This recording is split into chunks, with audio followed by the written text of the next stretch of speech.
വേദിയിലും സദസ്സിലുമുള്ള ഏറ്റവും ബഹുമാനാദരവുള്ള സുഹൃത്തുക്കളെ, പ്രിയപ്പെട്ടവരെ,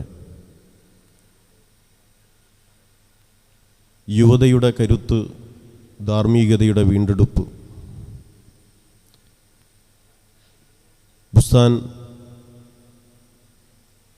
എഡ്യൂക്കേഷൻ്റെ നേതൃത്വത്തിൽ നടക്കുന്ന ഏകദേശം ഒരാഴ്ച കാലത്തോളം നീണ്ടു നിൽക്കുന്ന മഹത്തായ സമ്മേളന വേദിയിൽ വളരെ പ്രസക്തമായ ഒരു പ്രമേയത്തിൽ മേൽ ചർച്ച നടക്കുകയാണ്. വളരെ മനോഹരമായ ഒരു പ്രമേയമാണ്.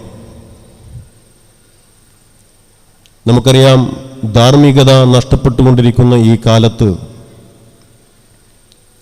അതിൻ്റെ വീണ്ടെടുപ്പിന് ചർച്ചയൊരുക്കുക എന്നത് അത് വിദ്യാർത്ഥി പ്രസ്ഥാനങ്ങളിലൂടെയും യുവജന പ്രസ്ഥാനങ്ങളിലുമൊക്കെ നിലവിൽ പ്രവർത്തിച്ചു കൊണ്ടിരിക്കുന്ന ആളുകളെ വിളിച്ചിരുത്തി അവരുടെ അഭിപ്രായങ്ങൾ പറയാൻ വേദിയൊരുക്കുക എന്നത് ഏറ്റവും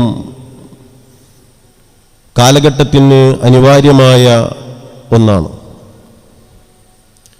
ധാർമ്മികതയെക്കുറിച്ച് പറയുമ്പോൾ മൂല്യവിചാരവും ഉത്തരവാദിത്ത ബോധവും സാമൂഹിക പ്രതിബദ്ധതയും സഹജീവികളോടുള്ള സഹാനുഭൂതിയും ജീവിത നന്മയുമൊക്കെ നിലനിർത്തേണ്ടതിനെക്കുറിച്ചും അതിൻ്റെ ആവശ്യകതയെക്കുറിച്ചുമൊക്കെ നമുക്കൊക്കെ അറിയാവുന്ന വസ്തുതകളാണ്. ഞാൻ ആശംസാ പ്രസംഗം ആയതുകൊണ്ട് അതിലേക്കൊന്നും കടക്കുന്നില്ല.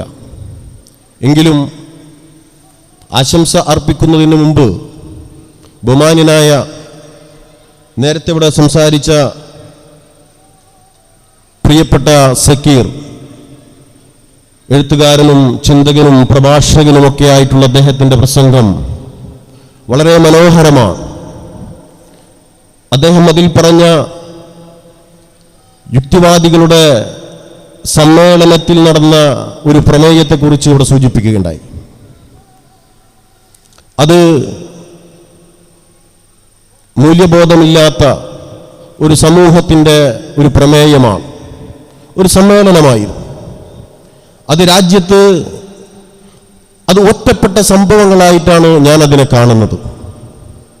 നമ്മുടെ യുവത എന്ന് പറയുന്നത്, നമ്മുടെ യുവാക്കൾ എന്ന് പറയുന്നത് 2018 പ്രളയമുണ്ടായപ്പോഴും 2019 കൊറോണയുണ്ടായപ്പോഴും